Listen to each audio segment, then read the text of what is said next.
嗨，大家好，我是 John。相信很多有在嘗試影片創作的朋友，到了某個時刻就會開始想買監看螢幕，但可能又會想，這些錢只買一塊螢幕，然後又要接一堆東西，不知道買了以後會不會每次都這麼勤勞？然後想了半天，最後還是買不下手。今天這個問題應該有解了。這次 HoloLens 出的這個 VCore， 小小的一顆東西就能讓你的手機或平板同時變成監看螢幕、無線監看螢幕，還有遙控。而且最多可以同時投給4台設備。接下來我會按照這個順序介紹，底下的時間軸也會把段落分好。那我們馬上開始。先來簡單介紹一下用法。第一個最簡單的用法就是直接一條 HDMI 到線機上，再把你的手機或平板用無線的方式連 VCore， 就能馬上變成無線監看了。一次最多可以連4台，除了手機或平板 ，HoloLens 自家的設備也可以連。因為是無線監看的關係，這時候手機或平板的畫質最高都會是 HD， 只是監看的話我覺得已經夠用了。但你如果想要看得更細膩，就要來介紹第二種用法。第二種用法就是在剛剛的基礎上，再把一條 Type-C 線連上你的手機或平板，把訊號用有線的方式送進去，這時候監看的畫質就能來到 4K。當然這時候也還是可以無線連接其他4台手機或平板，只是這幾台無線的就還是維持 HD 畫質。到這邊都是監看加遠程圖傳，還不能遙控。想要遙控的話，就要來介紹第三種方式，一樣用 HDMI 連相機，但這時候 Type-C 不是接手機，而是也接到相機。因為 HDMI 是負責傳輸訊號，而這條 Type-C 就能用來送指令給相機。手機或平板一樣也是用無線連接，這時候就會多了一個遠端錄製的選項，就可以遙控錄影了。但是要注意，當你在這個用法底下，所有的遠端設備都是可以遙控的。所以如果你又要遙控，又要塞一台給客戶看畫面的話，記得要叮嚀他千萬不要亂按，不然就會悲劇。因為 Type-C 孔只有一個，所以要 4K 監看畫質還是遠程遙控，你就只能選一個。不過補充一下，如果你無線連的是 HoloLens 自家的設備，像是 Pyro， 無線監看的畫質就可以來到 4K， 但數量就會下降，最多可以連2台 Pyro， 或是1台 Pyro 加2台手機或平板。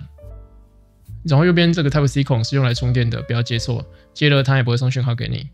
再來簡單介紹一下它的構造，它本身有附手機夾，但如果你的手機冷磁吸，用它的磁吸底座，你就能擁有一個更優雅的機頂螢幕。它有附一個轉接冷靴，好處是你就不用另外買，而且很小很簡潔。壞處是如果你想要調 MOD 的角度就沒辦法，所以可以根據自己的需求，看要不要多買一個這種冷靴球形雲台。那既然它占用了你的機頂熱靴，它也有還一個冷靴給你。我很喜歡這個設計。這樣你收音的接收器就能放在上面，如果要簡單拍些東西，這樣就夠用了，就可以不用再另外裝提籠。如果你只需要無線監看，沒有機頂監看的需求，也可以這樣裝就好。但這邊有個小地方要注意，它的冷靴座是長方形的，直的裝會卡不進去，要橫放才進得去。接下來講一下這種手機變監看的優點。第一點就是手機亮度很高，大太陽下不用遮也可以看得很清楚。另外一個優點就是它的截圖功能。如果用來復原道具的位置，或是傳給遠端的業主看，都很方便。因為你在拍攝的過程中，不可能突然暫停一切，把卡去過檔，把 log 還原，再把圖截出來，再傳過去。所以以前都是用手機拍螢幕的這種陽春做法。現在有這種功能就方便很多。那既然可以截圖，聰明的朋友們一定都想到了，沒錯，還可以螢幕錄影。那這些截圖跟螢幕錄影都是存在你的手機，所以你有需要傳的話，就直接再打開通訊軟體就可以傳了。但這邊要注意一點，如果你是拍 log，監看有設還原 LUT 的話，截圖會有套 LUT， 但螢幕錄影沒有。但如果你想要有的話，就用手機內建的螢幕錄影就好。那現在來講一下一些小缺點。首先是它的界面設計，螢幕錄影是這顆，遠端遙控錄影是在這邊，很容易搞混。如果你按了螢幕錄影的這顆，是沒有辦法遙控相機錄影的，按錯的話，你會錄半天都沒有內容。另外一個缺點就是遠端目前只能遙控開始錄影跟停止錄影，不能設定光圈、快門、ISO 那些。不過官方說後續韌體會更新，也許可以等等看。優缺點講完了，補充一下它的其他功能。總之，監看螢幕能做的事，它應該都能做，也可以制定監看常用的功能和順序，制定的方式朝向在用手機。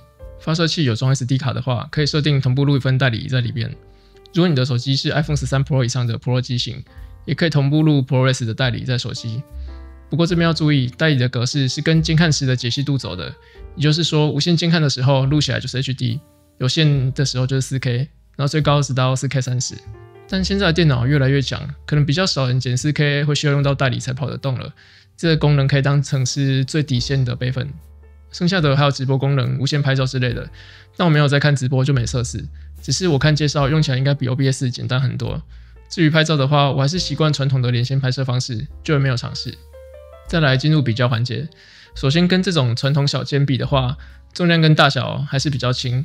那 VCore 有內建電池，大概可以用6小時。如果補一顆大的行動電源，要拍整天也可以，就不用帶一堆掉電超快的970，或是用這種有點煩的假電池。但健康螢幕也有它的優點，就是它可以插硬碟外錄，像有些相機機身內錄只有8比特420，外錄才有10比特422，或是有些相機內錄只能錄 log， 外錄就很錄弱。像這些要外錄才能完全解放性能的相機，用 VCore 就沒辦法。那如果跟相機廠的 Apple 相比， VCore 可以還原畫面顏色，連線也比較穩定，但就是不能像 Apple 那樣調整參數。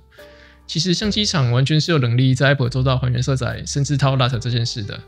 但我猜如果這樣做，就等於在跟監看廠商說我們切八段，所以才會一直都沒有這個功能。因為 Sony 系統就有個第三方 App 叫 Monitor Plus， 可以做到遠端監看、還原監看色彩、遠端設定參數跟遙控相機這些事。唯一的缺點就是訊號很不穩，常常斷線或連不上。但這應該是我用 A74 的緣故啦，因為 A74 的天線不像 A75 或其他高階機型是2x2 MIMO， 所以如果你不是用這種有2條天線的相機， VCore 本身這種發射器的訊號又穩又遠，還是可靠很多的。補充一下，如果你對 Monitor Plus 心動的話，先別急着買，它不是每一台 Sony 的相機都支援的，記得先看清楚。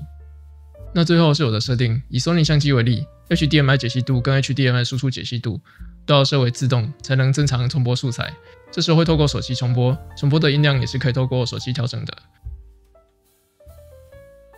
如果要能遠端遙控錄製，相機的 timecode 輸出要設定開， Rack 控制也要設定開，還有 HDMI 控制也要設定開。如果你有同步錄製代理的需要，也一定要照上面的方式設定好，不然手機或發射器都不會有代理檔案。之前我在那邊換線、換記憶卡、換連線方式，試了半天都沒有檔案，最後才發現是剛剛的設定的問題。那它目前支援的廠牌只有 Sony、Nikon 跟 Canon 這3家，能支援的功能在不同的機型之間也有差異，可以去官方看最新的列表。但其他廠牌的用戶也別灰心，我問過原廠，他們有說未來打算支援 Panasonic 跟富士，所以可以再等看看。最後簡單做個總結，這台 VCore 國外售價是$219，6000多塊台幣，以前根本買不到什麼好的貓，現在直接讓你有的看有的傳還能遙控，除非你的手機或平板真的太舊，不然有這些需求的話，我覺得蠻值得買的。像我現在也都改用它了，因為 A74 的天線不夠力，配 Monitor Plus 很常斷線，這個穩很多，比較舒服。那以上就是這次的內容，如果你喜歡的話，歡迎幫我訂閱、按讚和分享。那這樣，我們下次再見。